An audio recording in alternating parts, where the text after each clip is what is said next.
চাবুৱাৰ বিন্ধ্যাকটাত ৰুদ্ৰৰূপ ধাৰণ কৰিছে মহাবাহু ব্ৰহ্মপুত্ৰই। বিন্ধ্যাকটা পুখুৰীজান আৰু ৰায়ডাঙত খহনীয়াৰ কবলত পৰিছে মথাউৰি। ৰায়ডাঙত মথাউৰিৰ ওপৰেৰে পানী বাগৰাত সৃষ্টি হৈছে হাহাকাৰ অৱস্থা। জলমগ্ন হৈ পৰিছে শতাধিক পৰিয়ালৰ বাসগৃহ। আজি সেই স্থানত আমাৰ সাংবাদিক বিশ্বজিৎ ফুকনগো উপস্থিত হৈছিল। গতিকে চাবুৱাৰে যি বিন্ধ্যাকটা অঞ্চল, বিন্ধ্যাকটাত মহাবাহু ব্ৰহ্মপুত্ৰই ৰুদ্ৰৰূপ ধাৰণ কৰাত এতিয়া নৈপৰীয়া ৰাইজৰ মাজত দেখা পোৱা গৈছে হাহাকাৰ পৰিস্থিতিৰ সৃষ্টি হৈছে। তেওঁলোকে কি ক'ব খুজিব আমি আপোনালোকক জনাব বিচাৰিম আমাৰ সাংবাদিক বিশ্বজিৎ ফুকনৰ জৰিয়তে। হয়, মই এই মুহূৰ্তত উপস্থিত আছোঁ চাবুৱাৰ পুখুৰীজানত আৰু ব্ৰহ্মপুত্ৰ পাৰৰ পৰিৱেশ এই মুহূৰ্তত দেখুৱাইছোঁ।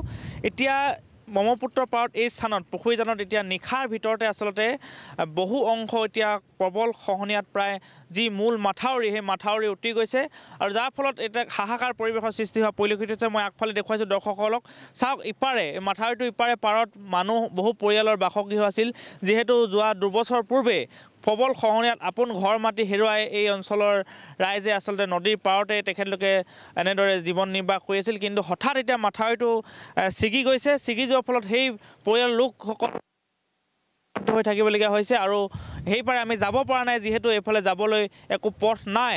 আৰু এটা কথা ক'ব লাগিব, যেতিয়া নিশাটোৰ ভিতৰতে আচলতে হঠাৎ যি ব্ৰহ্মপুত্ৰ যেনেদৰে আচলতে ফেনে ফুটুকাৰে ওফন্দি উঠিছে আৰু তাৰপিছত এতিয়া বিভিন্ন প্ৰান্তত প্ৰবল খহনীয়া আৰু যি মূল মাথাউৰি আচলতে বিন্ধ্যাকটাৰ পৰা যি মূল মাথাউৰি আছিল, এই মাথাউৰিটো বিভিন্ন প্ৰান্তত এতিয়া মাথাউৰিৰ ওপৰেৰে পানী পাৰ হোৱা দেখা পোৱা গৈছে। আৰু এই স্থানত আচলতে এতিয়া মাথাউৰিটো ভাগি পৰাত আচলতে খহনীয়াই উটুৱাই নিয়াত এতিয়া ভিতৰৰ ফালে পানী সোমোৱা পৰিলক্ষিত হৈছে, যাৰ ফলত এই অঞ্চলটোত থকা বহু পৰিয়ালৰ বাসগৃহৰ ভিতৰত পানী সোমোৱা পৰিলক্ষিত হৈছে। হাহাকাৰ পৰিৱেশৰ সৃষ্টি হোৱা দেখা পোৱা গৈছে আৰু আমি যিমান পাৰোঁ দৰ্শকসকলক দৃশ্যাংশ দেখুৱাবৰ কাৰণে এই মুহূৰ্তত চেষ্টা কৰিছোঁ। আৰু মই যদি সম্ভৱ হয় ইপাৰে যিহেতু আমি যাব নোৱাৰোঁ, পৰৱৰ্তী সময়ত দৰ্শকসকলক ইপাৰৰ পৰা আমি পৰিৱেশটো দেখুৱাবৰ কাৰণে চেষ্টা কৰিম। আৰু এইফালে দেখুৱাইছোঁ, চাওক আচলতে বহু পৰিয়ালৰ ভিতৰত আচলতে পানী আৰু খহনীয়াত গৃহহীন হৈ এই পৰিয়ালসমূহে এতিয়া নদীৰ পাৰত এনেদৰে আশ্ৰয় গ্ৰহণ কৰি আছিল। আৰু তাৰপিছত এতিয়া নিশাৰ ভিতৰতে আচলতে যেনেধৰণে ব্ৰহ্মপুত্ৰ এতিয়া ফেনে ফুটুকাৰে ওফন্দি উঠিছে আৰু তাৰপিছতে এতিয়া এই পৰিয়ালসমূহৰ মাজতে হাহাকাৰ পৰিৱেশৰ সৃষ্টি হৈছে। আনফালে এইফালে ঘৰৰ ভিতৰত পানী আৰু আনফালে যদি মই দেখুৱাওঁ, পুনৰ দেখুৱাইছোঁ, চাওক আচলতে খহনীয়া আৰু ভয়াৱহ ৰূপ লৈছে এতিয়া খহনীয়াই।